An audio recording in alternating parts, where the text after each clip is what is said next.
جو رمضان ہے اس کو قرآن کے ساتھ بہت مناسبت ہے، یہ ایک دوسرے کے دوست ہیں۔ اسلام کے زندہ ہونے کی، اسلام کے برحق ہونے کی علامتوں میں سے ایک بہت بڑی علامت رمضان کا مہینہ ہے۔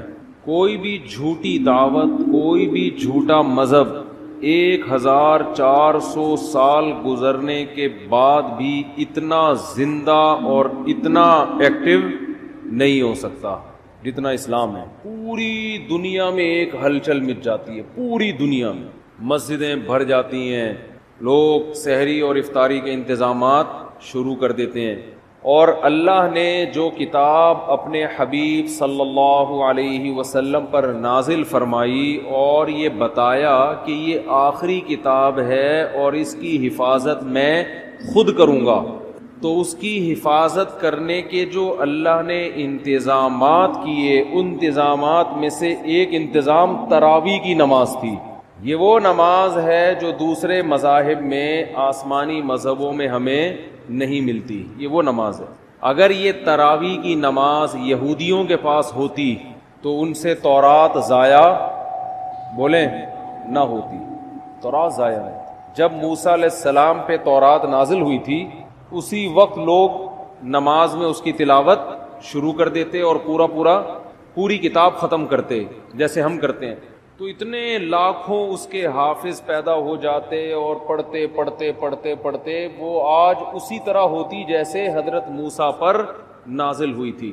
یار بھائی اس کو دن میں سیٹ کیا کرو بیٹھ کے، اس وقت نہ تجربے کیا کرو۔ جو بھی لایا ہے نا یہ آپ کی ذمہ داری ہے، یہ ان کی نہیں ہے۔ وہ ان کو لانے کیوں دیا آپ نے؟ یہ تو آپ زیادہ سمجھتے ہیں نا مائک کیسا ہونا چاہیے۔ اب یہ آدھا یہاں تک آ رہا ہے، تراویح میں بھی ٹینشن، وہ بیٹھے گا ہی نہیں، کیسے بیٹھے گا؟ یہ تو آپ کل صدر جائیں صبح اور لے کر آئیں، ٹھیک ہے نا؟ پورا رمضان ابھی یہی ٹینشن، وہ نہیں، وہ پھر مجھے وہ یاد آتے ہیں جو محرم میں لال کپڑا لگا دیا تھا نا، تو اس پر غصہ ہو رہے تھے، پھر مائک اٹھا کے پھینکا تھا انہوں نے۔ تو ایسا نہ ہو مجھے بھی ایسے ہی کوئی ٹینشن ہو جائے رمضان کے شروع میں ہی۔ تو اگر موسیٰ علیہ السلام کو تراویح ملتی رمضان کی، تو آج تورات ہمارے پاس اصل شکل میں موجود ہوتی۔ اگر عیسیٰ علیہ السلام کو یہ تراویح کی نماز ملتی تو آج انجیل اصل شکل میں موجود ہوتی۔ انجیل کے اتنے حافظ، موٹیویشن ملتی ہے نا۔ والدین جب اپنے بچوں کو دیکھتے ہیں کہ ہمارا بچہ نماز میں امامت کر رہا ہے اور الحمد سے لے کے والناس تک پورا قرآن سناتا ہے، تو ان کا ظرف بڑا ہو جاتا ہے، دل بڑا ہو جاتا ہے۔ دوسرے والدین بھی سوچتے ہیں کہ ہم نے بھی اپنے بچوں کو حفظ کرانے، اس سے موٹیویشن ملتی ہے۔ اتنی موٹیویشن ملی کہ لاکھوں کروڑوں حافظ پیدا ہو گئے، ورنہ لوگ سب اپنے طور پہ قرآن پڑھتے، بہت ہی نیک لوگ حفظ کر لیتے، باقی لوگ کیوں حفظ کرتے بھائی؟ وہ کہتے کیا ضرورت ہے۔ مجھے اپنا بچپن یاد ہے، میں جب حافظوں کو تراویح میں پورا قرآن پڑھتے ہوئے دیکھتا تھا نماز میں، میرا بہت دل چاہتا تھا کہ کاش اللہ مجھے بھی یہ صلاحیت دے کہ میں بھی الحمد سے لے کے والناس تک مصلی پہ کھڑا ہو کر پورا قرآن پڑھوں۔ ایک دل میں جذبہ ہر سال جذبہ پیدا ہوتا تھا۔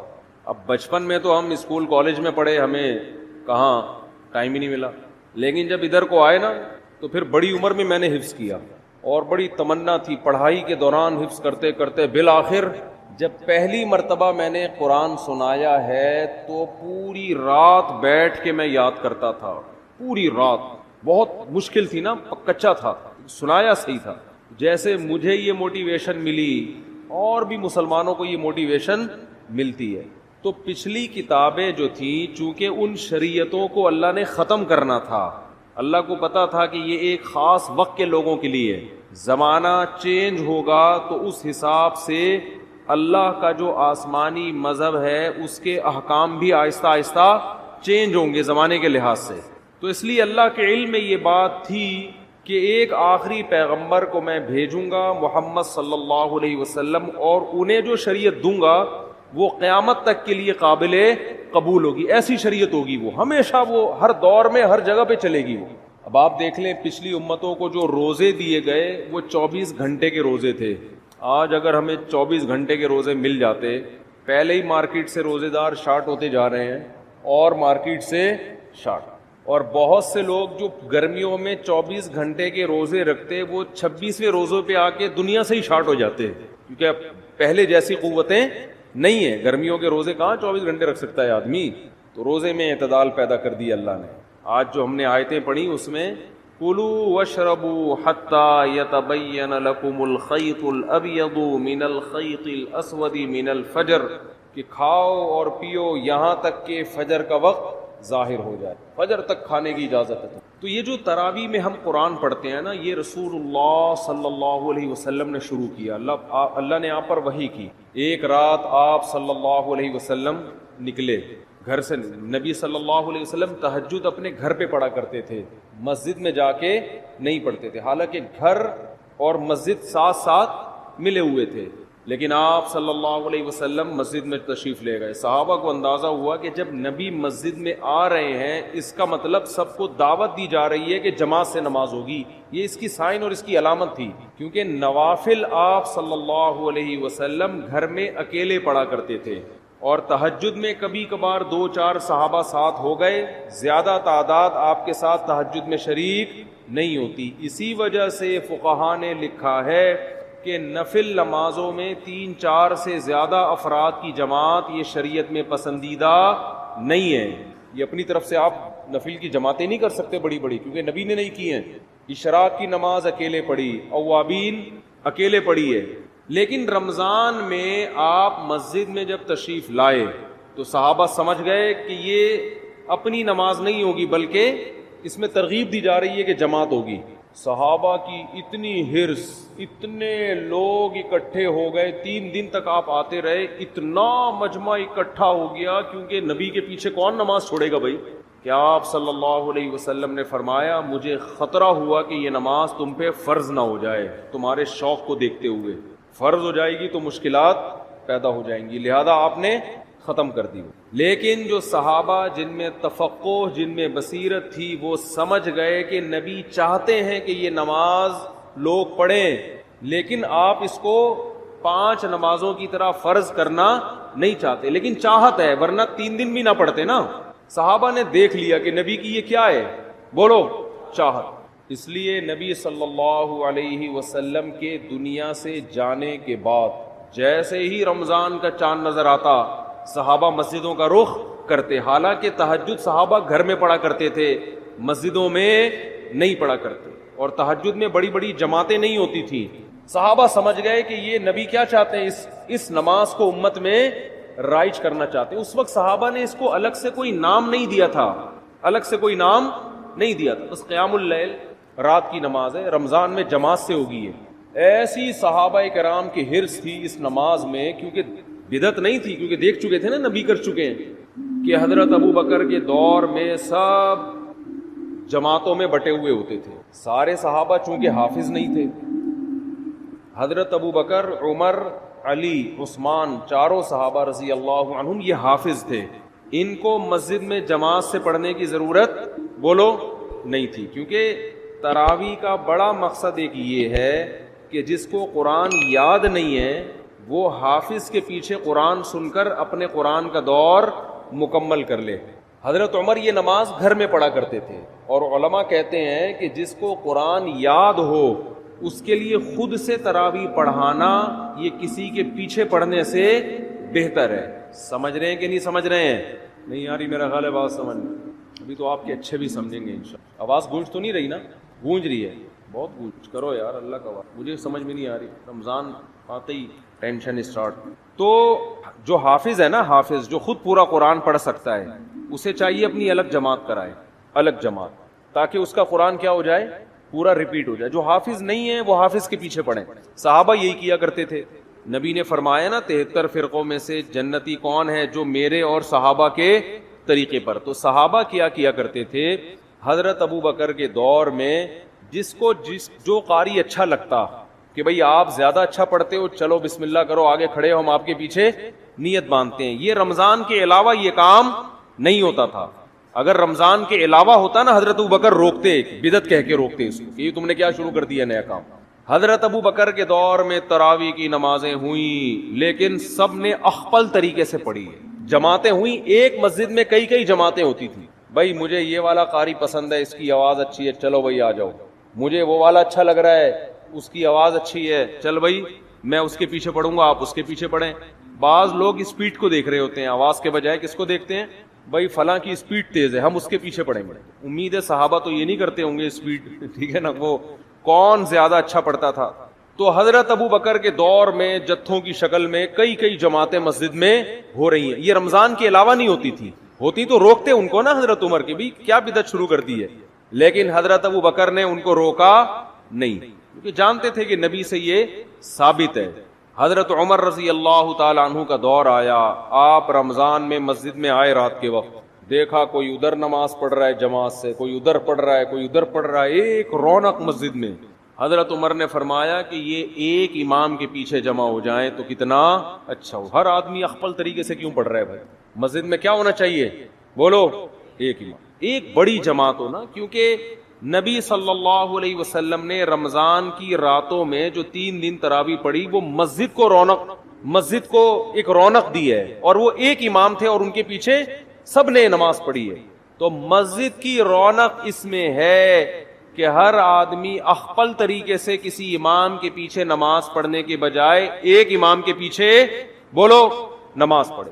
وہ دن اور آج کا دن مسجد حرام میں بھی اور مسجد نبوی میں بھی ایک ہی امام کے پیچھے تراویح ہوتی چلی آ رہی ہے. جتنی رکعتیں حضرت عمر نے حکم دیا تھا نا امام کو پڑھائے, نہ ان رکعتوں میں کمی بیشی ہوئی اور نہ اس طریقے میں کمی بیشی ہوئی جو طریقہ حضرت عمر نے شروع کیا تھا. اب اس میں علماء 2 حصوں میں بڑھ گئے. بعض علماء نے کہا کہ حضرت عمر رضی اللہ تعالی عنہ نے جو ایک امام کے پیچھے لوگوں کو جمع کیا تو اصل حکم یہ نہیں تھا, اصل یہ تھا کہ ہر آدمی اپنی الگ جماعت کرا سکتا ہے. لہذا ان علماء نے کہا, جیسے کہ بعض سعودی عرب کے علماء کی رائے ہے, کہ آج بھی تراویح میں مسجد میں 2 جماعتیں جائز ہیں. یہ بعض علماء کی رائے ہے کہ بھئی حضرت ابو بکر کے دور میں کتنی جماعتیں ہوتی تھیں, بہت سی جماعتیں ہوتی تھیں. لیکن جمہور کا قول یہ ہے, جس میں حنفی بھی شامل ہیں, حنفیہ, کہ ٹھیک ہے ہوتی تھیں, لیکن جب حضرت عمر نے اس کو ختم کر دیا اس سسٹم کو, اور باقی تمام خلفائے راشدین نے, حضرت عثمان, حضرت علی نے دوبارہ وہ 2 جماعتیں شروع, 2 یا زیادہ جماعتیں نہیں بلکہ ایک امام کے پیچھے, تو اب حضرت عمر کے فیصلے کے بعد ایک مسجد میں تراویح کی 1 سے زیادہ جماعتیں جائز, بولو نا, نہیں ہیں. کیوں جائز نہیں ہے؟ رسول اللہ صلی اللہ علیہ وسلم نے فرمایا, علیکم بسنتی وسنت الخلفاء الراشدین المہدیین, کہ میری اور خلفائے راشدین کی سنت کو لازم پکڑو. بات سمجھ میں نہیں آ رہی میرا خیال ہے. تو جنہوں نے خلفائے راشدین کی سنت کو نبی کے کہنے پہ لازم پکڑا, وہ مسجد میں کتنی جماعتیں کرتے ہیں؟ ایک, اور اس میں رونق بھی ہے. اور بعد کے خلفائے راشدین نے حضرت عمر کے اس کارنامے کو بہت سراہا. حضرت علی رضی اللہ تعالی عنہ ایک دفعہ مسجد نبوی میں نکلے رمضان میں, دیکھا ایک امام کے پیچھے لوگ تراویح پڑھ رہے ہیں, فرمایا اللہ عمر کی قبر کو نور سے بھر دے, کما قال, کہ اس نے ہماری مسجدوں کو رونق بخش دی. مجمع بڑا ہو گیا نا, تو اس میں مسجد میں کیا ہوتی ہے؟ رونق. ہر آدمی اخپل طریقے سے پڑھ رہا ہو, 2 ادھر پڑھ رہے ہو, 2 ادھر, ان کی آوازیں بھی آپس میں کیا ہوں گی؟ ٹکرائیں گی. پھر لوگوں میں بحث بھی ہوگی, وہ والا زیادہ اچھا پڑھ رہا ہے, بھائی وہ اس کی اسپیڈ بہت تیز ہے, آ جا ادھر آ جا, ہوتا ہے نا ایسے. ہمارے یہاں تو یہ پھڈا شروع ہو جاتا ہے نا, ابے وہ آدھے گھنٹے میں ایسے پورا اسپیڈ سے بھاگا ہے, تو ابھی کیا کر رہا ہے. مسجدوں میں نا یہ مقابلے ہوتے ہیں. تمہارے یہاں تراویح کتنے بجے ختم ہوتی ہے؟ کہتے 10 بجے. ابے تمہارے یہاں 10, ہمارے یہاں تو 9:45 پہ ختم ہو جاتی ہے. ایسا فخر کرتے ہیں جیسے 15 منٹ بچا کے پتہ نہیں یہ کیا کوئی بزنس کریں گے, کروڑوں روپے کمائیں گے اس میں. تو بہت صحابہ کرام مسجدوں کو کیا کر دیا کرتے تھے؟ بھر دیا. انہوں نے نام نہیں دیا اس کو تراویح کا, لیکن وہ یہ جانتے تھے کہ یہ ایک ایسی نماز ہے جو رمضان کے ساتھ خاص ہے, اس اسٹائل میں ہوگی, اتنی رکعتیں ہوں گی. پھر بعد میں اسلاف نے اس کو تراویح کا نام دے دیا کہ بھئی الگ نام دے دو. نام دینے پر نہ اللہ کی طرف سے کوئی پابندی, نہ گورنمنٹ کی طرف سے. نام کیوں دیا تراویح کا, وہ میں بیانات میں بہت دفعہ بتاتا رہتا ہوں. ترویحہ 4 رکعتوں کے بعد ان کی عادت تھی تھوڑا آرام کرنے کی, تو 4 رکعتوں کو ایک ترویحہ کہا, اور تراویح کئی دفعہ 4 رکعتیں, اس لیے 8 رکعتوں پر تو یہ لفظ بیٹھتا ہی نہیں ہے. پھر حضرت علی رضی اللہ تعالی عنہ جب کوفہ چلے گئے, جب حضرت عمر نے تراویح شروع کروائی نا, تو مکہ میں, بصرہ میں, کوفہ میں, دمشق میں یہ خبریں پھیلنا شروع ہو گئی. بھئی خلیفہ راشد نے سب کو ایک امام کے پیچھے جمع کر دیا ہے. پوری دنیا میں صحابہ جہاں جہاں بھی گئے رمضان میں سارے مسجدوں میں آ کے جماعت سے نماز شروع کرتے. حضرت علی رضی اللہ تعالی عنہ رمضان کا چاند نظر آتے ہی کوفہ میں اپنے گھر والوں کو بھی, بچوں کو بھی, اپنے ازواج کو بھی, عورتوں کو بھی لے کے مسجد میں آیا کرتے تھے. ان کے شاگرد بھی, صحابہ بھی یہ کیا کرتے تھے. حالانکہ عام طور پر صحابہ کرام خواتین کو مسجد میں نماز پڑھنے کی ترغیب بولو نہیں دیتے, کیونکہ یہ جائز تھا مگر ترغیب نہیں تھی اس کی کہ مسجد میں آئے. ترغیب یہی تھی کہ وہ جماعت سے نماز مسجد میں پڑھنے کے بجائے کہاں نماز پڑھیں, گھر میں. لیکن ہم اسلاف میں یہ دیکھتے ہیں کہ تراویح کی نمازوں میں اسلاف میں ہمیں یہ عمل ملتا ہے کہ وہ اپنی عورتوں کو بھی مسجد میں لایا کرتے تھے. بعض لوگ اس پر اشکال کرتے ہیں, عورتوں کے ساتھ بچے بھی ہوتے ہیں اور شور کرتے ہیں, وہ یوں کرتے ہیں. آج بھی کچھ شکایتیں آئی ہیں. انتظامیہ کا جو بھی فیصلہ ہوگا وہ آپ کو کل سنا دیا جائے گا کہ خواتین کو لانے کی یہاں اجازت ہے یا نہیں ہے. وہ انتظامیہ کے کندھے پہ رکھ کے میں بندوق چلاؤں گا. ان کا کہنا یہ ہے کہ بھئی وہ عورتوں کے ساتھ بچے آتے ہیں, شور کرتے ہیں, تو لہذا وہ کل نہ آئیں خواتین. ہمارے یہاں تو آج تراویح میں آئی ہیں نا, تو کل سے نہ آئیں. انتظامیہ کا یہ قول ہے, ٹھیک ہے نا. تو مجھ سے مشورہ نہیں لیا, میں اپنا مشورہ دے دیتا, میں اپنی رائے تھوپتا نہیں. میں مشورہ یہ دیتا کہ نبی صلی اللہ علیہ وسلم کے دور میں جو خواتین مسجد میں نماز پڑھنے آتی تھی تو بچے بھی گود میں ہوتے تھے, وہ روتے بھی تھے, اور آپ صلی اللہ علیہ وسلم ان بچوں کی وجہ سے ان خواتین کو ڈانٹ کے بھگاتے نہیں تھے, بلکہ ان بچوں کی رعایت میں نماز مختصر کر دیتے تھے تاکہ ماں کو تکلیف نہ ہو, کیونکہ عورت اور بچہ یہ ساتھ ساتھ ہیں. اب ان کو آپ یا تو بالکل محروم کر دو یا ان کو یہ کہو کہ بچے پیدا کرنا چھوڑ دیں تاکہ عبادت آرام سے ہو سکے. اسلام یہ کہتا ہے بھئی عبادت بھی ہوگی اور گود میں بچہ بھی ہوگا, مردوں نے برداشت کرنا ہے. نہیں آ رہی بات میرا خیال. آپ بھی کسی کے بچے تھے کہ نہیں تھے؟ آپ کو بھی تو آپ کی اماں نے برداشت کیا کہ نہیں کیا گودوں میں اٹھا اٹھا کے. اس وقت آپ کی اماں عیدی سینٹر میں جمع کرا کے آتی, کم بخت نہ تراویح پڑھنے دیتا ہے, ٹھیک ہے نا, نہ کچھ کام کرنے دیتا ہے. جیسے آپ کی اماں آپ کو گود میں اٹھا کے آتی ہوگی, نماز پڑھتی ہوگی, آپ روتے تھے, تو علماء نے کبھی آپ کی اماں کو یہ فتویٰ نہیں دیا ہوگا یہ جو وسیم تم نے گود میں اٹھایا ہوا ہے اس کو عیدی سینٹر میں جمع کرا دو. سب نے یہی فتویٰ دیا کہ اسی کو گود میں لے کے نماز آپ نے پڑھنی ہے, یہ روئے گا تو ہم آپ کی رعایت کریں گے. بہرحال جو بھی فیصلہ ہوگا وہ بتا دیا جائے گا, کیونکہ یہ ایک اختلافی مسئلہ بھی ہے خواتین کا مسجد میں آنا نہ آنا. میری اپنی ذاتی ایک رائے ہے, وہ تفرد ہے, میرا فیصلہ وہی ہوگا جو ہوگا فیصلہ. تو حضرت عمر رضی اللہ تعالی عنہ نے جو شروع کیا, مسجدیں کو رونق بخش دی, اور حضرت نبی صلی اللہ علیہ وسلم حضرت جبریل کے ساتھ تراویح میں جبریل کے ساتھ رمضان میں قرآن کا دور کیا کرتے تھے تاکہ قرآن آپ کو یاد رہے. تو اس لیے علماء نے لکھا ہے کہ رمضان میں تراویح پڑھنا الگ سنت ہے اور قرآن کا دور مکمل کرنا بولیں یہ الگ سنت. یہ بھی اس کی اصل بھی نبی سے ثابت ہے, یہ بھی نبی سے ثابت ہے. اس کا نتیجہ کیا نکلا؟ الحمد سے لے کے والناس تک اتنے لاکھوں کروڑوں 1400 سال میں حافظ پیدا ہو گئے کہ قرآن کے ضائع ہونے کا امکان اسباب کی دنیا میں بھی ختم ہو گیا. اتنا پڑھا جا رہا ہے, اتنا پڑھا جا رہا ہے. آج دیکھو کل بلکہ جیسے ہی چاند نظر آیا ہوگا پوری دنیا میں مسجدیں آباد ہوئی کہ نہیں, حرم میں, اور پوری دنیا میں قرآن پڑھنا شروع. دنیا میں کوئی کتاب ایسی ہے جس کو اللہ نے اتنی عزت دی. تو میرا مائک صحیح نہیں ہے, مجھے آج بولنے میں بڑی تکلیف ہو رہی ہے. کل تک صحیح نہیں ہوا تو آپ خراب ہو جاؤ گے, یہ بتا دو. کل تک اگر مائک صحیح نہیں ہوا تو مائک ٹھیک ہو یا نہ ہو یہ خراب ہو جائیں گے, آپ نوٹ کر لیں, ٹھیک ہے نا. تو جب چیخنا پڑتا ہے نا تو میرے پھر دماغ پہ زور نہیں ہوتا کہ کیا بولنا ہے, پھر گلے پہ زیادہ زور ہوتا ہے. جب انسان کمفرٹ ہو کے بات کرتا ہے نا تو اس کے دل میں نکات بھی آتے ہیں, زبان بھی کھلتی ہے, علمی باتیں بھی ہوتی ہیں, نصیحت کی باتیں بھی ہوتی ہیں, اور آواز ہی نہ آ رہی ہو, چیخنے پہ زیادہ زور لگا ہوا ہو تو ساری انرجی تو چیخنے پہ خرچ ہو گئی نا, سوچنے پہ تو خرچ ہی نہیں ہو رہی. تو بغیر سوچے جب کوئی بولے گا ڈھنگ کی بات کرے گا, وہ کہاں کرے گا ڈھنگ کی بات. تو ابھی میں بغیر سوچے بول رہا ہوں, خیر پھر بھی کوشش کر رہا ہوں سوچ کے بولوں. تو بات آج تھوڑا مختصر بیان کر لیتے ہیں. تو یہ دنیا کی واحد کتاب ہے جسے اللہ نے اتنی عزت دی ہے, اتنی عزت دی ہے کہ آج بھی دنیا میں کسی کتاب کو اس کا 1000واں حصہ بھی عزت نہیں ملی. 1000واں حصہ بھی. آج اگر کوئی غیر مسلم پوچھتا ہے کہ تمہارے پاس کیا دلیل ہے کہ یہ اللہ کا کلام ہے, ہم اسے کہتے ہیں بتاؤ قرآن مجید کی جو عربی ہے نا یہ 1400 سال پرانی زبان ہے.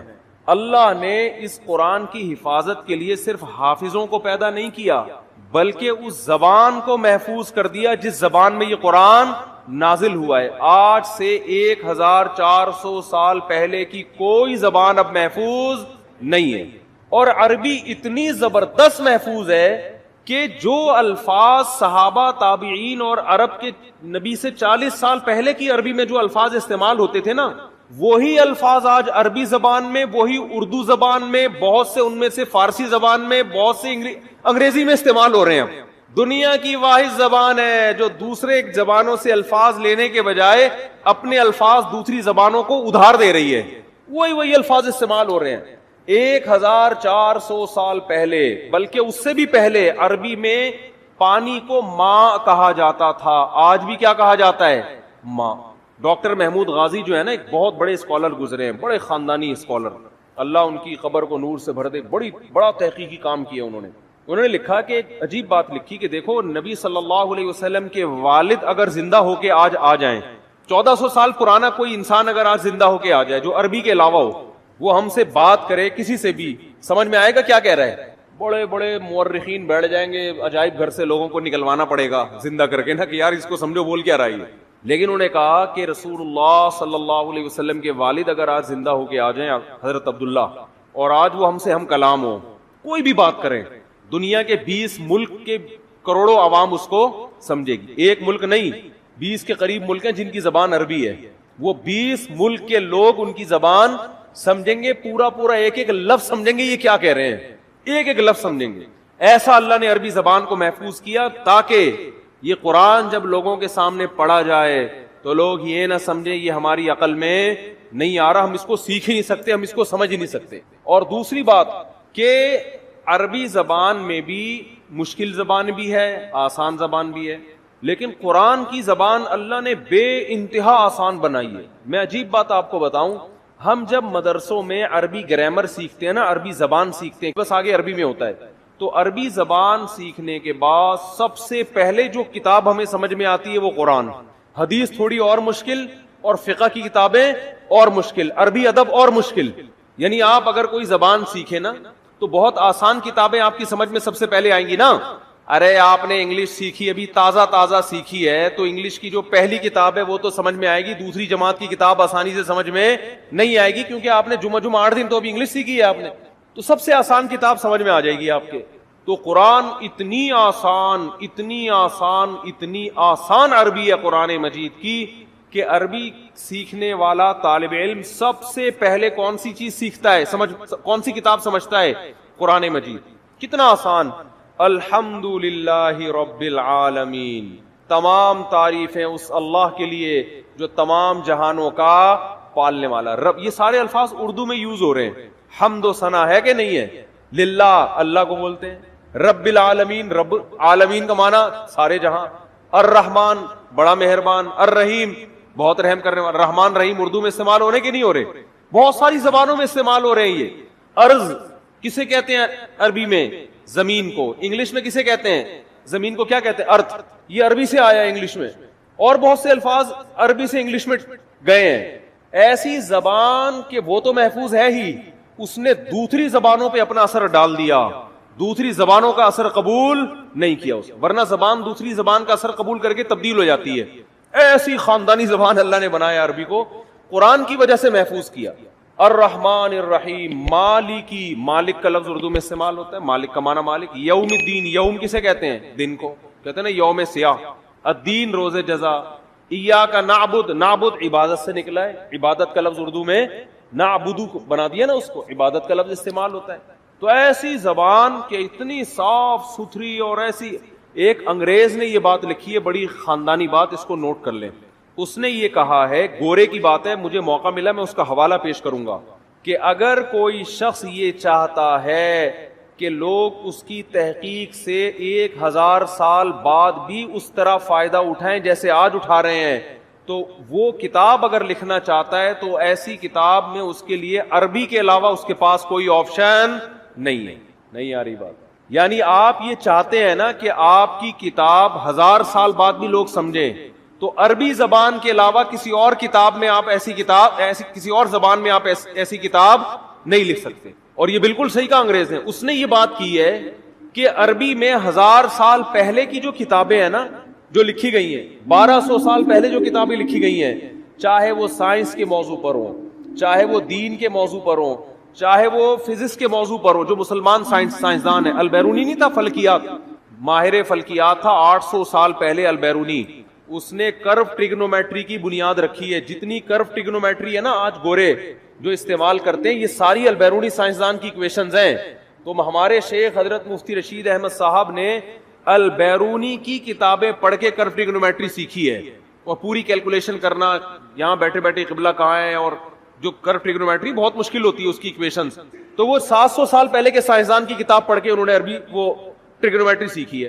لیکن 700 سال پہلے انگلش میں لکھی ہوئی کوئی کتاب آج سمجھ میں آ سکتی ہے کیا؟ پتہ نہیں اس وقت انگلش تھی بھی کہ نہیں تھی، کوئی اور زبان ہوگی جو بعد میں جا کے انگلش میں کنورٹ ہوئی ہے. حتیٰ کہ گوروں نے جو 150-200 سال پہلے انگلش میں کتابیں لکھی ہیں، آج انگلش سیکھنے والے جو انگلش جاننے والے لوگ ہیں ان کو 150-200 سال پرانی انگلش سمجھنے میں اچھی خاصی مشکل ہوتی ہے، اور 100 سال کے بعد وہ ان کی عقل سے بالکل اوپر کی چیزیں ہو جائیں گی. کیا خاندانی زبان ہے یار. اس نے کہا کہ بھائی آپ نے عربی میں جو 1000 سال پہلے کی کتابیں، ہم قدوری جو پڑھتے ہیں نا فقہ کی کتاب، وہ تقریباً 1100 سال پرانی کتاب ہے، لیکن طالب علم بڑے آرام سے پڑھتا ہے. وہ تاریخ کی جو کتابیں عربی میں لکھی گئی ہیں 1300 سال پہلے کی کتابیں ہیں. 1300 سال پہلے بھی جو ہے نا جو ہسٹری لکھی گئی ہے جو 100 سال کے کام ہوئے تھے. محمد ابن اسحاق مشہور مورخ ہے، وہ تقریباً 1300 سال پہلے کتابیں لکھ کر گیا تاریخ کی. غزوہ بدر، غزوہ احد، یہ ہوا، پھر وہ تو بہت قریبی زمانہ تھا نا نبی کے دور کا. وہ کتابیں آج ایسے سمجھ میں آتی ہے 2 اور 2 4 کی طرح.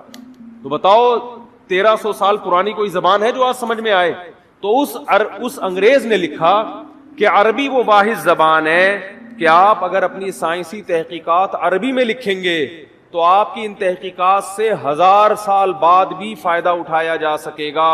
اور اس نے یہ اعتراف کیا ہے کہ انگلش میں اگر آپ وہ کتابیں لکھیں گے تو 200, 250, 300, 400, 500 سال کے بعد کوئی ضمانت نہیں ہے کہ لوگ وہ کتاب سمجھ سکے. ہو سکتا ہے دنیا میں 2-4 اس کے ماہرین ہوں، باقی کوئی نہیں سمجھے گا، کیونکہ انگلش بھی بہت تیزی کے ساتھ بولو چینج ہو رہی ہے، بہت تیزی سے چینج ہو رہی ہے. ہم دیکھتے ہیں 15-20 سال پہلے کی انگلش کے کچھ الفاظ چینج ہو چکے ہیں، اب کچھ اور بن چکے ہیں وہ. اور وہ یہ تو نیچرل ہے نا. اردو کتنی چینج ہو چکی ہے.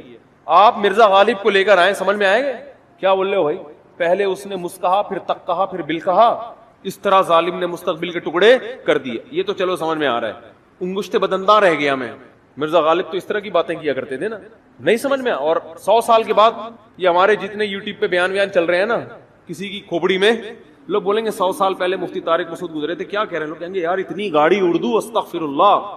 اس وقت اردو آدھی ہوگی، آدھی انگلش ہوگی، آدھی کچھ اور مل کے پتہ نہیں یہ باقی رہ گیا یا کوئی نئی زبان بن چکی ہو. تو یہ معجزہ ہے قرآن کا کہ اللہ نے اپنے کلام کو محفوظ کرنے کے لیے ایک قوم کے کلام کو محفوظ کر دیا. اللہ نے کہا تم وہ خوش قسمت ہو کہ تمہاری زبان میں قرآن نازل کر رہا ہوں، تمہارے اندر صلاحیت ہو یا نہ ہو، لیکن تمہاری زبان کو میں کیا کر دوں گا؟ ہمیشہ کے لیے محفوظ. آج وہی قرآن الحمد سے لے کے شروع کیا جاتا ہے اور والناس پہ ختم. اور عزت کتنی دی اللہ نے اس کتاب کو. چند باتیں کر کے بس بیان ختم کرتا ہوں. آج مائک ٹھیک نہیں ہے، چیخنا بہت پڑ رہا ہے، کھوپڑی گھومتی ہے پھر اس سے نا. کہ دنیا میں کوئی کتاب ہے جس کے ٹائٹل پہ رائٹر کا نام لکھا ہوا نہ ہو؟ ہے بھائی؟ ہر کتاب کے ٹائٹل پہ کیا ہوتا ہے؟ رائٹر کا نام. حتیٰ کہ بائبل پر بھی رائٹر کا نام لکھا ہوا ہوتا ہے. قرآن وہ واحد کتاب ہے جس کے ٹائٹل پہ رائٹر کا نام بولو نہیں ہے. اس لیے کہ اس کا رائٹر کون ہے؟ اور رائٹر بھی نہیں ہے اللہ متکلم ہے. اللہ نے یہ لکھی نہیں ہے، اللہ نے کلام کیا. یہ اور عزت دے دی اللہ نے اس کو. کلام کیا، جبریل سے کلام کیا، اور جبریل کے ذریعے اپنا کلام نبی کے قلب پہ نازل کیا. ایسا اللہ جب کلام کرتا تھا نا ہمارے نبی صلی اللہ علیہ وسلم کے قلب پہ، اس کلام کو جو اللہ کی ذات سے نکلا ہوا کلام، اس کو جب ہمارے نبی کے دل پہ نازل کرتا تھا، آپ صلی اللہ علیہ وسلم کو شدید سردی میں سخت ترین پسینہ آتا تھا. آج جو ہم نے آیت پڑھی ہے نا کہ کلوا واشربوا حتی یتبین لکم الخیط الابیض من الخیط الاسود من الفجر، پہلے یہ آیت نازل ہوئی کہ تم صبح سحری کے وقت تک کھا سکتے ہو جب تک سفید دھاگا کالے دھاگے سے جدا نہ ہو جائے. اصل میں اللہ تعالیٰ یہ بتا رہے تھے کہ اتنی روشنی ہو جائے کہ سفید اور کالے دھاگے میں فرق تمہیں نظر آنا شروع ہو جائے. یہ جب ہوتا ہے جب مشرق کی طرف سورج کی روشنی ایسے لمبائی میں پھیلنا شروع ہوتی ہے. اب صحابی کی سمجھ میں ہی نہیں آیا, وہ سمجھے کہ اس آیت کا یہی مطلب ہے کہ کالا دھاگا اور سفید دھاگا, حالانکہ یہ کنایا تھا کہ صبح صادق ہو جائے. تو وہ صحابی جو تھے نا وہ یہ لے کے بیٹھ گئے اور دھاگوں میں فرق کرنے لگے. تو جب فرق کرنے لگے تو پریشان ہوئے, نبی صلی اللہ علیہ وسلم کے پاس آئے کہ اللہ کے کلام کا مطلب کیا ہے. تو آپ صلی اللہ علیہ وسلم پر اللہ نے ایک لفظ نازل کیا چھوٹا سا, کلوا واشربوا حتی یتبین لکم الخیط الابیض من الخیط الاسود, کہ رات یعنی کالا دھاگا سفید دھاگے سے جدا ہو جائے یعنی فجر کا وقت ہو جائے. تو یعنی فجر اتنا لفظ نازل کیا اللہ نے, من الفجری کا لفظ. اور امی عائشہ فرماتی ہیں کہ اتنا سا لفظ جب نبی پہ نازل ہوا تو شدید سردی میں آپ صلی اللہ علیہ وسلم کے پسینہ ٹپکنا شروع, ایسے نچڑنا شروع. ہم سمجھ گئے کہ آپ پر کیا نازل ہو رہی ہے, وہی. جب آپ صلی اللہ علیہ وسلم نارمل حالت میں آئے تو آپ نے کیا لفظ پڑھا, من الفجر, بس اتنا سا لفظ. تو یہ اللہ کا کلام تھا. ایک اور دلچسپ واقعہ ہمیں ملتا ہے احادیث میں, قرآن مجید کی آیتیں نازل ہوئیں, لا یستوی القاعدون من المؤمنین, جو مومنین میں پیچھے بیٹھنے والے لوگ ہیں وہ ان کے برابر نہیں ہو رہے جو میدان جہاد میں بولو لڑتے ہیں. پیچھے بیٹھنے والے آگے میدان جہاد میں لڑنے والوں کے برابر, بولتے کیوں نہیں یار کیا ہو گیا, نہیں ہے. وہ لڑ رہے ہیں میدان میں, قربانیاں دے رہے ہیں, تم یہاں پیچھے بیٹھے ہوئے ہو. ٹھیک ہے تم نماز پڑھ رہے ہو, زکات دے رہے ہو, عبادت کر رہے ہو, لیکن ان سے ایسا تھوڑی ہوا تو ہاتھ ضائع ہونے کا خطرہ, آنکھیں ضائع ہونے کا خطرہ, شہادت کا خطرہ, گرفتاری کا خطرہ, وہ 10 خطرے مول رہے ہیں. تو تم کیسے سمجھتے ہو کہ تم ان کے برابر ہو سکتے ہو؟ اب بعض صحابہ معذور تھے, ان کا جذبہ تھا میدان جہاد میں لڑنے کا, لیکن معذوری کی وجہ سے ان کو نبی جانے کی پرمیشن نہیں دیتے. وہ اتنے غمزدہ ہوتے کہ روتے تھے کہ کاش اللہ ہمیں صحت دیتا, ہم بھی جا کے لڑتے. اب جب یہ آیتیں نازل ہوئی تو ان کا دل تو اور بیٹھ گیا کہ بھائی ہمارا تو بالکل انہی کی طرح لڑنے کا جذبہ ہے, ہمارے بازوؤں میں طاقت نہیں, ہمارے کسی کوئی نابینا تھے, کوئی بیچارے معذور تھے پاؤں سے, کوئی اپاہج تھے, تو ہمیں تو نبی روکتے ہیں, ورنہ ہمارا تو جذبہ ہے. اور اللہ نے کہا کہ تم ان کے برابر نہیں ہو سکتے, جبکہ ہم تو روتے ہیں یہاں بیٹھ کے کاش ہمیں بھی وہاں جانے کا موقع ملتا. تو جب یہ نبی صلی اللہ علیہ وسلم کے سامنے صحابہ نے اشکال کیا نا, تو ایک صحابی فرماتے ہیں کہ آپ صلی اللہ علیہ وسلم کی ران مبارک میری ران پر تھی, ران مبارک میری ران پر تھی. کہتے ہیں کہ میں نے دیکھا نبی پر وحی کے آثار ظاہر ہونا شروع. صحابہ گئے نبی کی خدمت میں, یا رسول اللہ ہم تو معذور ہیں اور اللہ کہہ رہے لا یستوی القاعدون من المؤمنین والمجاہدون فی سبیل اللہ, پیچھے بیٹھنے والے اللہ کی راہ میں جہاد کرنے والوں کے برابر نہیں ہیں. تو ہم تو شوق سے تھوڑی پیچھے بیٹھے ہیں. تو صحابی کہتے ہیں کہ نبی صلی اللہ علیہ وسلم کی ران مبارک کو میں نے دیکھا, اتنی وزنی ہو گئی کہ مجھے لگا کہ میری ٹانگ چٹخ کے پچک جائے گی, ہڈی ٹوٹ جائے گی اس کی, اتنی بھاری ران ہو گئی آپ صلی اللہ علیہ وسلم. اور آپ پر ایسے کپ کپی کے آثار, تھوڑی دیر میں آپ صلی اللہ علیہ وسلم کا جسم ہلکا ہو گیا. اور آپ نے ایک لفظ کی تلاوت کی, غیر اولی الضرر, بشرطے کہ ان کو کوئی مجبوری, بولو نا یار, یہ اردو میں تو بڑا لمبا لفظ ہو گیا, بشرطے کہ ان کو کوئی مجبوری نہ ہو. آواز نہیں آ رہی مجھے, کون سا جا رہی ہے میری آواز, میرا بھی کھوپڑی خراب ہو رہی ہے, آواز نہیں آ رہی ان کو, تصویر پہ گزارا کریں. تو غیر اولی الضرر, بشرطے کہ ان کو ضرر نہ ہو. اردو میں تو یہ لفظ بہت لمبا ہے, عربی میں غیر اولی الضرر, بس اتنا سا لفظ نازل ہوا ہے اللہ کی طرف سے. اور صحابی کہتے ہیں اتنا جسم بوجھل ہو گیا کہ میری ٹانگ مجھے قریب تھا کہ ٹوٹ کے چٹک کے پچک جائے گی وہ.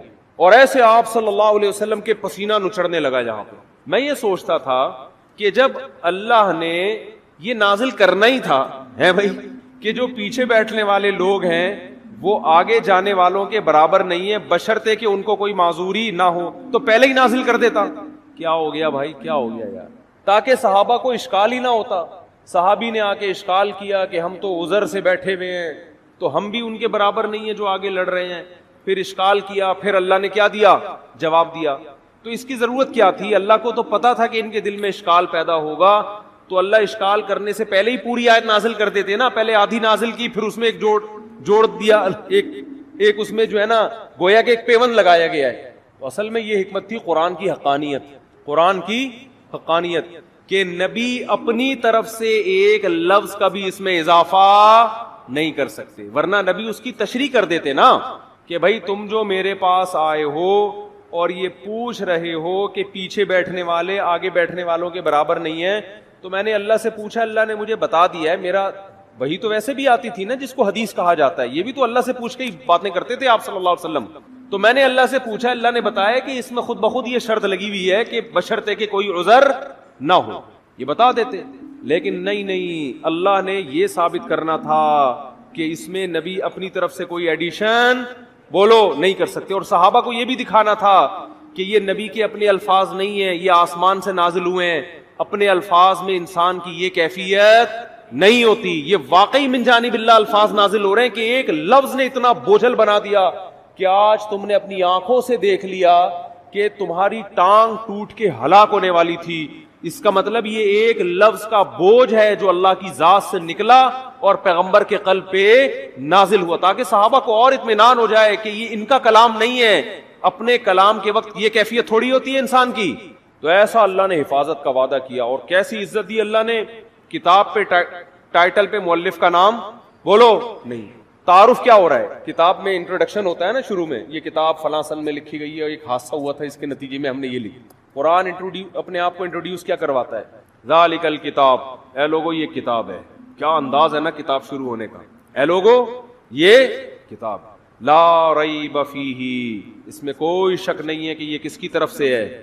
اللہ کی طرف. اے اللہ یہ لکھی کیوں گئی ہے، یہ نازل کیوں کی گئی ہے؟ ہدن، یہ تمہیں گائیڈ کرے گی صحیح کیا ہے اور بولو غلط کیا. یعنی پہلے جملے میں ہی بتا دیا کہ اس جیسی دنیا میں کوئی کتاب ہے نہیں، کیونکہ گائیڈنس قرآن کے علاوہ کوئی کتاب کرتی نہیں ہے. آپ کہو یار بہت ساری کتابیں گائیڈ کرتی ہیں، فزکس کی کتابیں ہمیں بتاتی ہیں کہ کتنے کلومیٹر فی گھنٹہ کی رفتار سے اگر کتا آپ کے پیچھے دوڑے گا تو کتنی دیر میں آپ کو پکڑ لے گا. یہی ہوتا ہے نا، اتنی کلومیٹر سے آپ دوڑو گے تو اتنی دور میں وہاں پہنچ جاؤ گے، یہ ہو جائے گا وغیرہ وغیرہ. تو وہ تو بہت زبردست گائیڈ کرتی ہیں. بھائی انتظامیہ کی مشاورت سے یہ بات طے کی گئی ہے کہ حالات اور کورونا کو مد نظر رکھتے ہوئے خواتین کے لیے تراویح کا انتظام نہیں کیا گیا. چونکہ کچھ خواتین آ گئی تھیں اس لیے وقتی طور پر پردے کا انتظام کیا گیا ہے. خواتین سے درخواست ہے کہ وہ اپنے گھر پر تراویح پڑھیں، کل سے مسجد میں پردے کا انتظام نہیں ہوگا. چلو ٹھیک ہے، سنا دی ہم نے بھائی اعلان. تو کیا کہہ رہا تھا میں؟ گائیڈنس، گائیڈ صرف یہ کرے گی. آپ اصل میں یہ جو گائیڈنس مل رہی ہے نا کہ میری گاڑی کہاں سے ٹھیک ہوگی، یہ خاندانی گائیڈنس تھوڑی ہے، صحیح ہے نا، میرا گردے کی پتھری کیسے نکلے گی. اصل میں تو گائیڈنس خاندانی وہ ہوتی ہے جو آپ کو آپ کی منزل بتائے.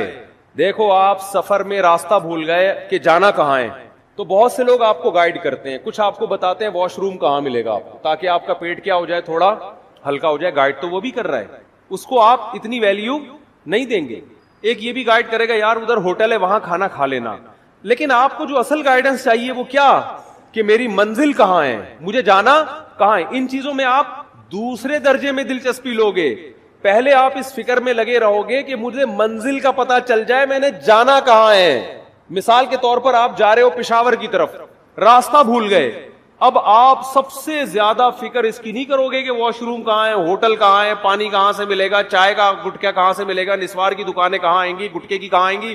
سب سے پہلے کھوپڑی میں مسلط ہوگا آپ کے بھائی جان پشاور کا راستہ یہ ہے بھی کہ نہیں ہے. ایسا نہ ہو میں الٹا جا رہا ہوں اور پشاور کے بجائے اور دور ہوتا چلا جاؤں، میرا سفر کیا ہو جائے گا، ڈبل ہو جائے گا. سب سے پہلے انسان کو یہ فکر ہوتی ہے کہ میری منزل کہاں ہے، مجھے جانا کہاں ہے. تو قرآن کہتا ہے تمہیں قرآن یہ گائیڈ کرے گا کہ تم پیدا کیوں ہوئے، تم نے جانا کہاں ہے، تمہاری پیدائش کا مقصد کہاں ہے، الٹیمیٹ ویژن کیا ہے تمہارا. اس ویژن کو سامنے رکھ کر چھوٹے موٹے ویژن آتے رہیں گے دائیں بائیں، وہ تو ٹھیک ہے، واش روم بھی جانا ہے، شادی بھی کرنی ہے، بچے بھی پیدا کرنے ہیں، اور ہسپتال بھی بنانے، اور ڈاکٹر بھی پیدا ہوں گے، اور انجینئر بھی پیدا ہوں گے. یہ تو سارے سفر کے راستے کے لوازمات ہیں. جیسے موٹر وے پہ قیام و طعام کا انتظام بھی ہوتا ہے، لیکن موٹر وے قیام و طعام کے لیے نہیں بنی ہے، آپ کو کراچی سے پشاور پہنچانے کے لیے بنی ہے. بہت مشکل ہے بھائی بات سمجھانا. اصل مقصد موٹر وے کا کراچی سے آپ کو عزت کے ساتھ پشاور پہنچانا، لاہور پہنچانا، ملتان پہنچانا ہے. درمیان میں قیام و طعام اور واش روم اور مسجدیں، یہ موٹر وے کا اصل مقصد نہیں ہے. یہ تو مسافر کو منزل تک پہنچنے والے کو درمیان میں لوازمات چاہیے ہوتی ہے. تو قرآن کے علاوہ جتنی کتابیں ہیں وہ آپ کو آپ کی ضرورت کے معاملے میں گائیڈ کرتی ہیں کہ گاڑی پنچر ہو جائے تو وہاں سے جڑوانا. لوگ آپ کو گائیڈ کر رہے ہوتے ہیں, میکینک اس کے وہاں سے ملیں گے, انجن آئل کتنے دن میں تبدیل ہوگا, آپ کا اپنے پھیپھڑے کب خراب ہوں گے, کورونا سے کیسے بچنا ہے, ویکسین آ گئی ہے کہ نہیں آ گئی ہے. یہ قیام و طعام ہے درمیان میں, ٹھیک ہے نا. قرآن آپ کو بتائے گا کہ جس زندگی کی موٹر وے پہ تم چل رہے ہو تو اس موٹر وے میں تمہارا اصل ہدف کہاں ہے, اور کتنے کلومیٹر کے بعد تم نے دائیں مڑنا ہے, اور کتنے کلومیٹر کے بعد. عرب میں آج اگر 10 رکعت تراویح شروع ہو رہی ہے تو بعض لوگ دلیل کے طور پہ پیش کرتے ہیں, وہ دیکھو سعودی عرب میں بھی 10 شروع ہو گئی, اس کا مطلب 20 رکعت سنت نہیں ہے. بھائی مکہ اور مدینہ میں حضرت عمر رضی اللہ تعالیٰ عنہ کی خلافت راشدہ میں جب سے 20 رکعت تراویح شروع ہوئی ہے, پورے عالم اسلام میں شروع میں ایسا ہوا کہیں 16 کہیں 40 بھی ہوئی ہیں, اور اس سے کم تو ہمیں ملتی نہیں ہے. موطا کی ایک روایت میں ہے کہ 13, ایک میں آتا ہے 8 اور ایک میں آتا ہے 20. 13 اور 8 والی کو علماء نے مسترب کہہ کے رد کیا ہے, تبھی امام مالک نے خود ان روایتوں کو نہیں لیا. اور ویسے بھی حضرت عمر نے اگر 13 یا 8 شروع کی ہوتی تو پورے عالم اسلام میں اس وقت کہیں تو 8 یا 12 یا 13 ہو رہی ہوتی نا, کوئی ایک روایت تو ملتی, ایک بھی نہیں ملتی. کم سے کم 16 کی, پھر 16 سے 20, زیادہ تر 20, پھر 20 سے بھی زیادہ ملتی ہیں. تو چاروں ائمہ کرام نے جب تحقیق کی آج سے ہزاروں سال پہلے, تو ان کی رائے حضرت عمر کے عمل کی وجہ سے یہ قائم ہوئی کہ اس میں سنت عمل کتنا ہے, 20 رکعت. اس وقت سے لے کے مسجد نبوی اور مسجد حرام میں آج تک بھی ہو رہی ہیں 20 رکعت سنت سمجھ کے. آج اگر حرم میں ہمیشہ کے لیے بھی 10 ہو جاتی ہیں, میرے بھائی اسلام وہ ہے جو قدیم ہے, قرآن و سنت کی وہ تشریح جو پہلے علماء کر چکے ہیں, پوری امت اس پر. آج کی تشریحات پر ہمیں اعتماد نہیں ہے. آج حکومتوں کے دباؤ ہوتے ہیں, آج مفادات ہوتے ہیں, کسی پہ ہم الزام نہیں لگا رہے. آج بعض دفعہ سوچنے میں غلطی کرتا ہے انسان, قرآن و حدیث کا اپنی طرف سے مفہوم مراد لے رہا ہوتا ہے. ہمارے اہل حدیث بھائی عام طور پر صحیح بخاری کی حدیث پیش کرتے ہیں کہ نبی صلی اللہ علیہ وسلم رمضان غیر رمضان میں 8 رکعت سے زیادہ نہیں پڑھتے تھے. اس کے تو بہت آسان جواب ہے. اس حدیث سے تراویح پر استدلال کرنا تو اتنا غلط ہے, میں حیران ہوتا ہوں. بھائی نبی اگر 8 رکعت پڑھتے تھے تو کیا جماعت سے پڑھتے تھے؟ آپ جماعت سے کیوں پڑھتے ہیں؟ نبی تو آخری وقت میں پڑھتے تھے, آپ عشاء کے بعد کیوں پڑھتے ہیں؟ دوسری بات یہ, بخاری ہی میں دوسری حدیث بھی تو ہے کہ نبی صلی اللہ علیہ وسلم یزید فی رمضان ما لا یزید فی غیرہ, رمضان میں جو رات کی عبادت خاص طور پر اس کی تعداد مقدار وہ رمضان کے علاوہ کی تعداد سے زیادہ. بخاری ہی کی دوسری حدیث اس حدیث کے کیا ہے, اگینسٹ ہے. تو اس کو کیوں لیتے ہو, اس کو کیوں نہیں لیتے؟ دونوں حدیثیں صحیح بخاری کی ہیں. اسی وجہ سے علماء نے کہا ہے کہ حضرت عائشہ کی جو حدیث ہے نا کہ نبی رمضان اور غیر رمضان میں 8 سے زیادہ نہیں پڑھتے, یہ مسترب ہے, کیونکہ دوسری حدیث بالکل اس کے اگینسٹ ہے. جب دو حدیثیں بالکل ایک جیسی سند کی ہوں اور ایک دوسرے کی اگینسٹ ہوں تو ان میں کسی سے بھی آپ استدلال نہیں کر سکتے. اس کی مثال ایسے ہے جیسے بخاری میں ہے کہ حضرت سلیمان علیہ السلام نے ایک رات میں اپنی 60 بیویوں سے ہم بستری کی. دوسری میں آتا ہے 100 بیویوں سے کی. 60 اور 100 کے عدد ایک دوسرے کے بالکل کیا ہیں, اپوزٹ. اب آپ ایک عدد کے بارے میں بھی یقین سے نہیں کہہ سکتے کیونکہ اس میں دونوں ایک دوسرے کے بالکل خلاف ہیں. ہم یہ کہیں گے بہت کثرت سے ازواج تھیں, صحیح تعداد ہمیں معلوم نہیں ہے, یا ہم کچھ اور تعویل کریں گے, حفظ کل ما لم يحفظه الاخر, کہ ایک نے 100 کا عدد کہا, ان کو تھا کہ 100, ایک نے کہا کہ 60 کا تو مجھے یاد ہے, اس سے اوپر کا یاد نہیں ہے. لیکن ترجیح اس میں جو زیادہ بیان کر رہا ہے نا اس کو دی جائے گی, اس لیے کہ جو کم بیان کر رہا ہے وہ یہ سوچ کے بیان کر رہا ہے کہ اس سے زیادہ کا مجھے علم نہیں ہے. تو یہاں حضرت عائشہ جو 8 رکعت والی حدیث بیان کرتی ہیں اور پھر نبی سے ہی منقول ہے بخاری میں ہی کہ رمضان میں تعداد مقدار زیادہ ہوتی تھی, اس سے پتہ چلتا ہے یہ 8 سے زیادہ. یہ تو اگر ہم بخاری کی اس حدیث کو تراویح پہ فٹ کر لیں تو میں بیان کر رہا ہوں, تو بھی 8 رکعتیں ثابت نہیں ہوتی, بلکہ بخاری ہی میں اس کے اگینسٹ دوسری حدیث موجود ہے. لیکن حقیقت یہ ہے کہ اس کا تراویح کی نماز سے کوئی تعلق نہیں ہے, کوئی تعلق نہیں ہے اس کا تراویح کی نماز. تراویح کی نماز کا جس حدیث سے تعلق ہے نا وہ بخاری کی حدیث ہے جس میں حضرت عائشہ فرماتی ہے نبی صلی اللہ علیہ وسلم مسجد نبی میں نکلے اور آپ نے 3 دن نماز پڑھائی, بہت بڑی تعداد تھی, اس کے بارے میں وہ کتنی رکعتیں تھیں اس کے بارے میں ہمارے پاس کوئی صحیح حدیث واضح موجود نہیں ہے. ایک ضعیف حدیث ہے کہ 20 رکعتیں تھیں. علماء نے کہا کہ ضعیف حدیث اگر کسی صحیح دوسری روایت سے اس کی تائید ہو جائے یا تعامل امت سے اس کی تائید ہو جائے تو پھر اس میں ضعف ختم ہو جاتا ہے. تو ضعیف ہونے کے باوجود حضرت عمر اور اسلاف کا جو عمل تھا جو عالم اسلام میں پھیل چکا تھا, کیونکہ حضرت عمر رضی اللہ تعالیٰ عنہ نے جب تراویح شروع کی ہے نا تو ائمہ کرام یہ کہا کرتے تھے کہ ما رأیت عمر مبتدعا, ہم حضرت عمر کو بدعتی نہیں سمجھتے. حضرت عمر نے ایک کام کیا تو یہ ہو نہیں سکتا کہ نبی سے اس کی اصل نہ ملے, یہ ہو نہیں سکتا کہ نبی سے اس کی اصل. تو چونکہ حضرت عمر سے 20 رکعتیں جو صحیح سند ہے, اگرچہ وہ حدیث مرسل ہے, ہمارے اہل حدیث بھائی اعتراض کرتے ہیں کہ جو حضرت عمر سے 20 رکعتیں بیان کر رہا ہے اس نے حضرت عمر کا زمانہ نہیں پایا, لہذا یہ حدیث منقطع, درمیان میں راوی کیا ہے, شارٹ ہے. اس کا علماء نے جواب دیا ہے, مجتہدین نے وہ جواب یہ دیا ہے کہ یہ جو تعداد رکعات ہے نا, یہ جب پورے عالم اسلام میں جب یہ پھیلی ہیں تو یہ چیز ایسی نہیں ہے جو مشہور نہ ہو. تو جو چیزیں مشہور ہوتی ہیں, جو کھلے عام سب اس کو صبح شام دیکھ رہے ہوتے ہیں, وہ چیزیں بیان کرنے میں سند کی محتاج نہیں ہوتی. اور یہ کسی دیوبندی کا قول نہیں ہے, یہ سعودی عرب کے عرب عالم ہی کے قول میں آپ کے سامنے پیش کر رہا ہوں. سعودی عرب میں آج سے چند سال پہلے 20 رکعتوں کو ختم کرنے کی جب کوشش کی تو مدینہ یونیورسٹی کے جو چانسلر تھے عطیہ سالم, انہوں نے کتاب لکھی کہ 1000 سال سے زیادہ سعودی مکہ مدینہ میں 20 رکعت تراویح ہو رہی ہے. اس کا انہوں نے اس میں جواب دیا ہے کہ یہ جو حضرت عمر سے 20 رکعتیں منقول ہے نا, حدیث مرسل کہتے ہیں راوی اپنے سے اوپر کے راوی کا نام حذف کر دے. انہوں نے کہا اس کے مرسل ہونے سے حدیث ضعیف نہیں ہوگی, کیونکہ یہ چیزیں شہرت کی بنا پر بیان کی جاتی ہے. تراویح کوئی بند کمرے میں چھپ کے تھوڑی ہو رہی تھی, ساری دنیا دیکھ رہی تھی کتنی رکعتیں ہو رہی ہیں. تبھی محدثین نے, علماء نے, فقہا نے جو فتویٰ دیا نا 20 رکعتوں کا, تو ان میں سے کسی نے بھی یہ نہیں کہا کہ ہمارے پاس صحیح سند سے یہ بات پہنچی. انہوں نے کہا شہرت ہے اس کی. امام شافعی سے پوچھا, امام شافعی سے, کہ آپ کے پاس تراویح کے سنت ہونے کی کیا دلیل ہے؟ انہوں نے کہا سارے مکہ والے 20 رکعتیں پڑھ رہے ہیں. تو یہ جو تواتر سینہ بسینہ چلا آ رہا ہے نا حضرت عمر کے دور سے, یعنی حرم میں 20 رکعتیں ہوتی چلی آ رہی ہیں, تو امام شافعی نے اس عمل سے استدلال کیا. حالانکہ امام شافعی کا زمانہ تو بہت قدیم ہے. امام بخاری کے استاذ تھے امام احمد کے استاذ ہیں امام شافعی. امام شافعی کے استاذ ہیں امام محمد اور امام مالک, اور امام مالک سے اوپر کا درجہ تابعین کا شروع ہو جاتا ہے. 2 صدی ہجری کی بات کر رہا ہوں میں آپ کے سامنے. اسلام آئے ہوئے دنیا میں 100 سال ہوئے ہیں. 100 سال کے بعد امام شافعی کیا کہہ رہے ہیں, ہم مکہ میں لوگوں کو کتنی پڑھتے ہوئے پا رہے ہیں, 20 رکعتیں. مکہ سے کتنا دور ہے کوفہ اور بصرہ, جہاں حضرت علی کی خلافت قائم ہوئی تھی, وہاں عبداللہ بن مسعود کتنی پڑھ رہے تھے, 20 رکعتیں. ان کے شاگرد ان سے یہی نقل کرتے چلے آ رہے ہیں. اتنی بڑی تعداد جب ایک چیز پر جمع ہو گئی, اور پھر علامہ شامی نے آج سے 150-200 سال پہلے لکھے پوری روئے زمین پر کہیں بھی 20 رکعت سے کم 1 رکعت بھی نہیں ہو رہی. تو کیا علامہ شامی کے دور میں امت گمراہی پہ جمع ہو گئی تھی؟ حالانکہ صحیح حدیث میں ہے کہ میری امت گمراہی پہ کبھی جمع نہیں ہو سکتی.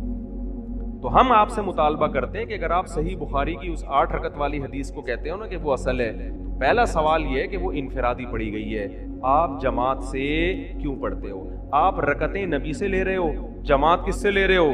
حضرت عمر سے. یہ غلط ہے. نمبر 2, وہ رات کے آخری حصے میں پڑھی گئی ہیں, آپ کب پڑھ رہے ہو؟ عشاء کے فوراً بعد پڑھ رہے ہو. بعض لوگ یہاں یہ بھی کہتے ہیں کہ نفل نماز ہے, اس میں کوئی عدد متعین نہیں ہے, جتنی چاہے پڑھ لو.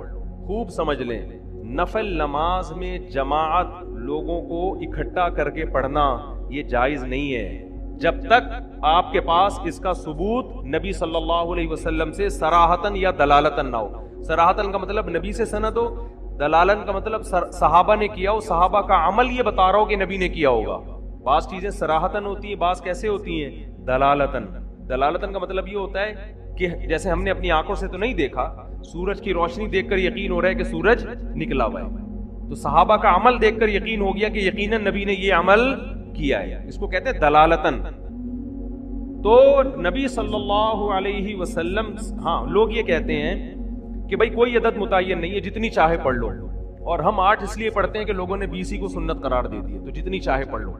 خوب سمجھ لیں, عبادت توقیفی ہوتی ہے, ان میں اپنی رائے کا دخل نہیں. توقیف کا مطلب یہ ہے کہ جن کیفیات کے ساتھ جس طرح منقول ہے اس میں آپ اپنی طرف سے کانٹ چھانٹ نہیں کر سکتے. میں نے ایک دفعہ یہ بیان کیا تھا کہ نفل نماز اس طرح لوگوں کو مسجد میں جمع کرنا جماعت کے ساتھ یہ جائز نہیں ہے.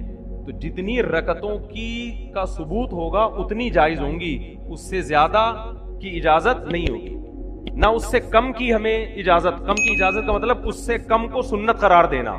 سنت سمجھ کے کوئی چھوڑ دیتا ہے ایک الگ بات ہے, پورے رمضان ہی نہیں پڑھتا لیکن اس عدد میں تبدیلی نہیں کر سکتا وہ.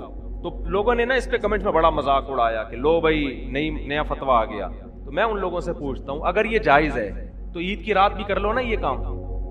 بھائی اگر یہ تہجد ہے اور جماعت کے ساتھ جائز ہے تو آپ عید کی رات کر لیا کرو, پھر اگلے دن بھی کر لیا کرو.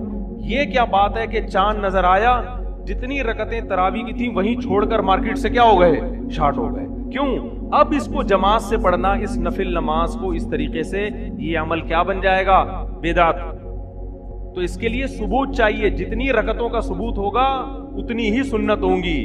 اس سے کم کوئی سستی کی وجہ سے نہ پڑھے ایک الگ بات ہے. جیسے ظہر سے پہلے 4 سنتیں سنت ہیں, اس میں 2 کو سنت نہیں کہہ سکتے.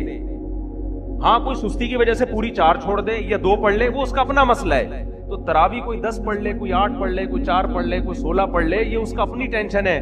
سنت عدد وہ 4 کو یا 8 کو یا 12 کو یا 16 کو نہیں کہہ سکتا. سنت عدد اتنی کو کہے گا جتنی خلفائے راشدین سے منقول ہیں.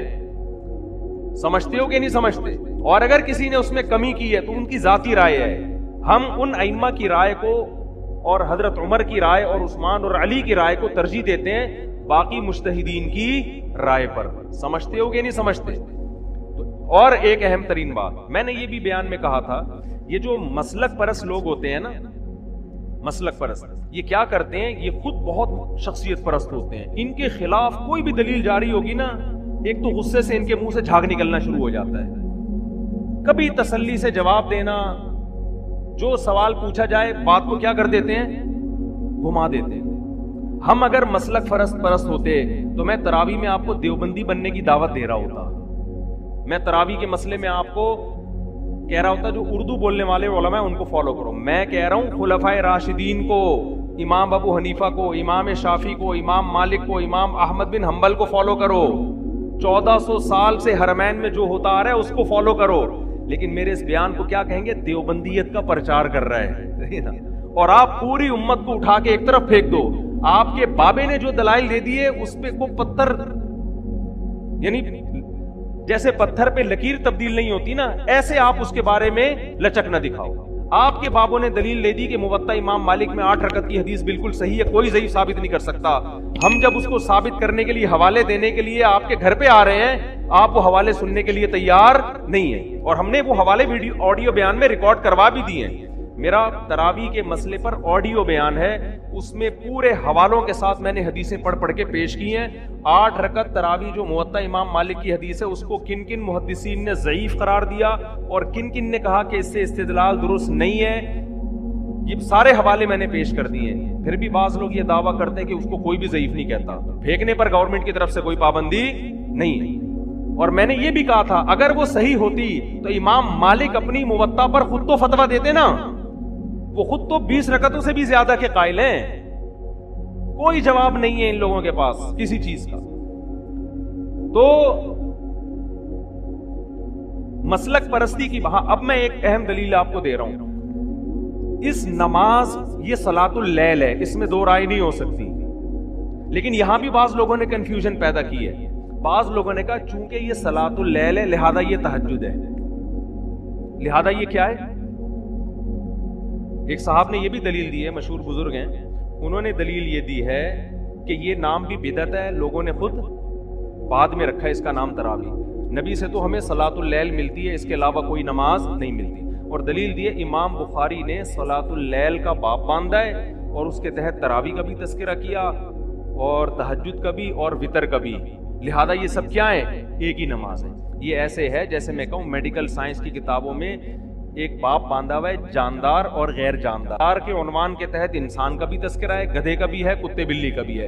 لہذا یہ سارے ایک ہی ہیں.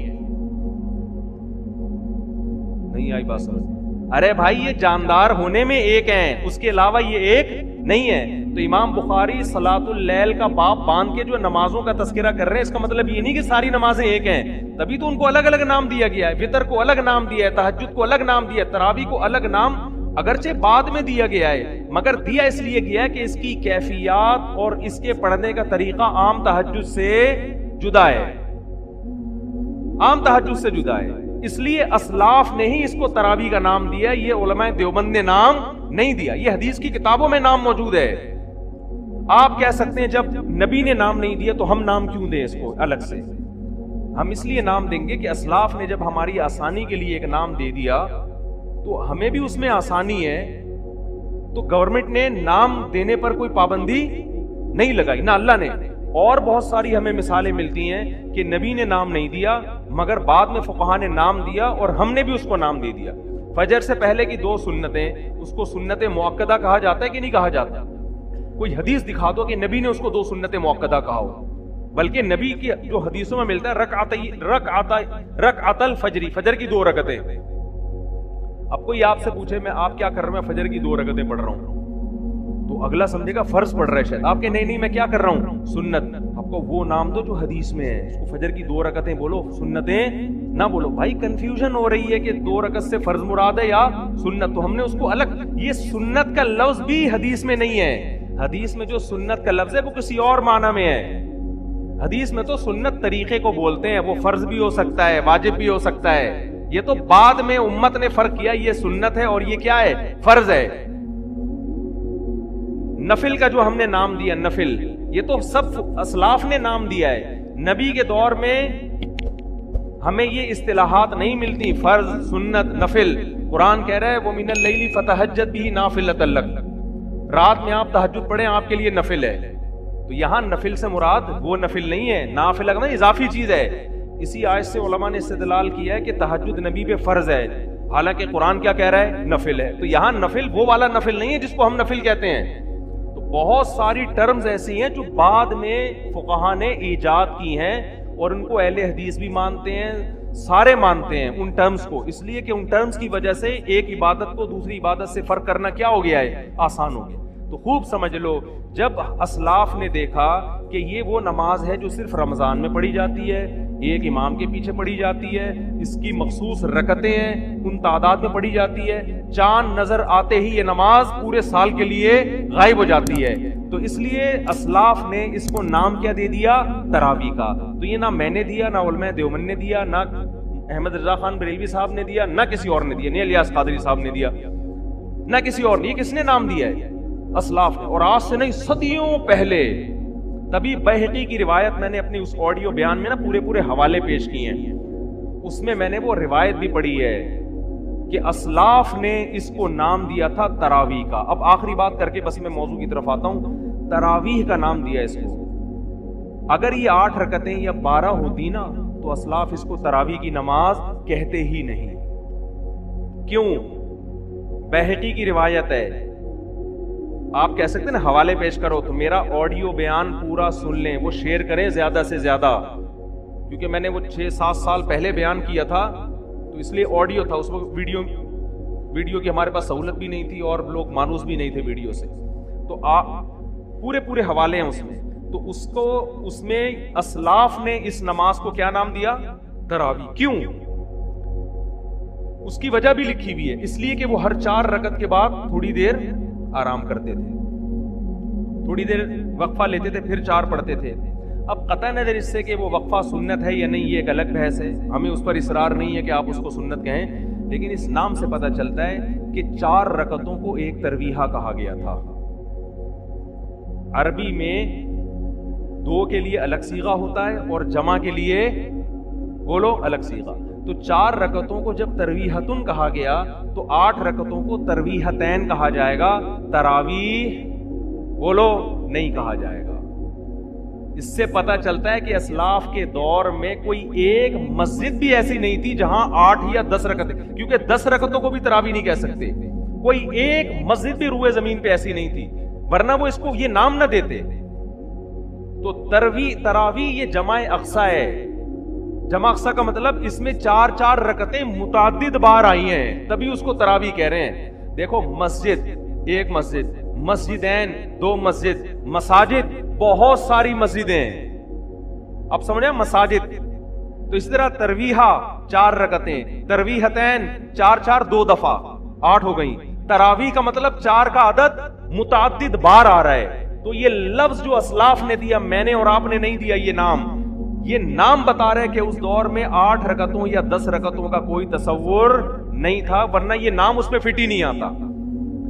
اب جو مرضی کرتے رہے, سعودی حکومت کرتی رہے, یا آج کل جو بھی فتویٰ دیتا رہے, ان کی اپنی تحقیق ہے, ہم کسی پہ الزامات نہیں لگا رہے, لیکن ہم نے وہ فالو کرنا ہے جو وہ اسلام جو 1200-1300 سال پہلے بر صغیر میں آیا, وہ اسلام جو امام شافعی کے دور میں مکہ اور مدینہ میں تھا, سمجھ رہے ہیں, وہ اسلام جو حضرت عمر کے دور میں مصر میں آیا, اس میں 3 طلاقیں 3 تھیں, اس میں تراویح کی کتنی رکعتیں تھیں, 20 تھیں. آج جو تحقیقات کے نام پہ ہو رہا ہے تو بھائی, اور اسی وقت پوری امت, امام بخاری نے روایت پیش کی ہے, ایک خاتون کا حوالہ دیا ہے تابعیہ سے کہ جو مردوں کی طرح نماز پڑھتی تھیں. اس کا مطلب ان کے علاوہ جتنی بھی تھیں وہ نماز کیسے پڑھتی تھیں, عورتوں کی طرح. وہی نماز مصر میں بھی گئی ہے, وہی ہندوستان میں بھی گئی ہے, وہی عرب میں بھی گئی ہے. اسی وجہ سے عرب نے فالو کیا امام احمد بن حنبل کو. امام احمد ان کے شاگردوں کا فتویٰ, عورت سمٹ کے نماز پڑھے.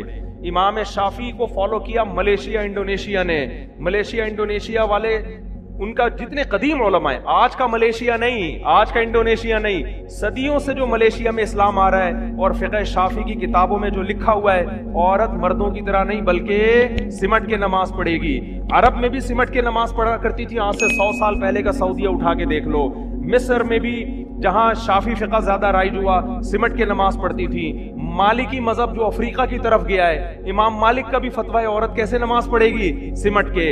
اور فقہ حنفی جہاں اسلام دوسری صدی ہجری میں بر صغیر میں آیا, وہاں بھی ساری آپ 100-150 سال پہلے, یہاں تک کہ اہل حدیث بھی دیکھ لو گے نا 150 سال پہلے, ان کے فتووں میں بھی لکھا ہوا ہے کہ عورت سمٹ کے نماز پڑھے گی.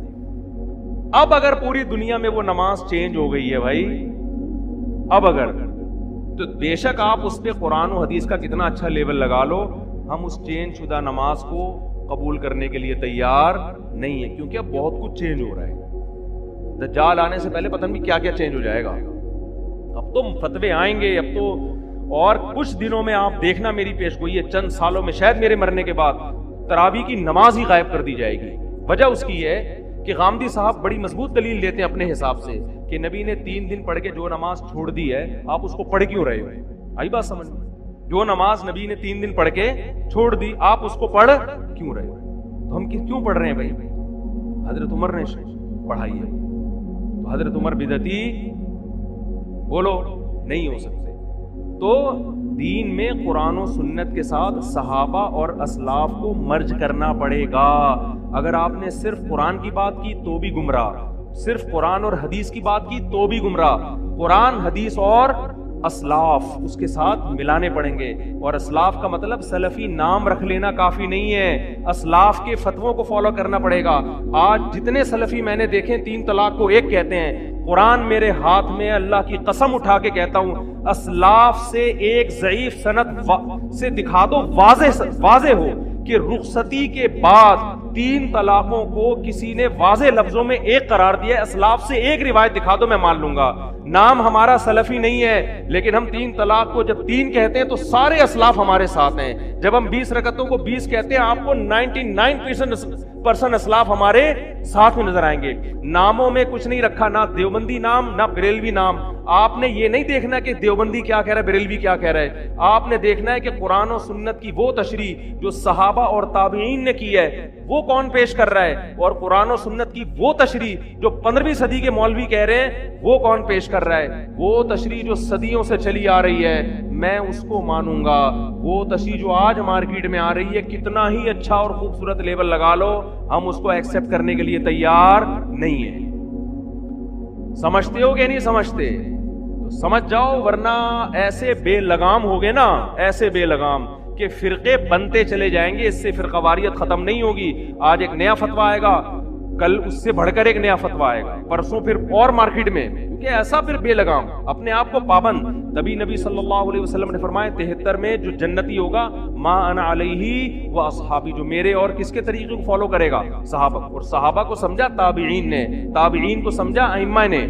بعض دفعہ کہتے ہیں لوگ کہ یہ صحابہ کا نہیں ہے, سارے اسلاف کہہ رہے ہیں صحابہ کا یہی ہے, تابعین کا یہی ہے, تبع تابعین کا یہی ہے. آپ اپنی طرف سے ایک چیز مارکیٹ میں لے کر آ رہے ہو کہ یہ امت بانج نہیں ہے کہ آج اسلام آ رہا ہے, امت صدیوں سے, ہاں اس میں بدعتیں آتی رہیں اور مارکیٹ سے شارٹ ہوتی رہیں. بدعت ایک ایسی چیز ہے جو کبھی امت میں پنپ نہیں پائی ہے. ایسی کوئی بدعت نہیں ہے جو 1400 سال سے چلی آ رہی ہے.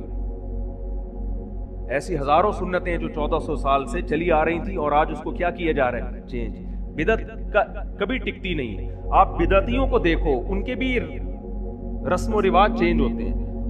حضرت مفتی تقی عثمانی صاحب کا بڑا شاندار بیان ہوا تھا اس پر کہ بدعت اور سنت میں بڑا فرق کیا ہے, کہ بدعت پر امت کبھی صدیوں سے قائم نہیں رہی ہے. کوئی ایک بدعت نہیں آپ دکھا سکتے.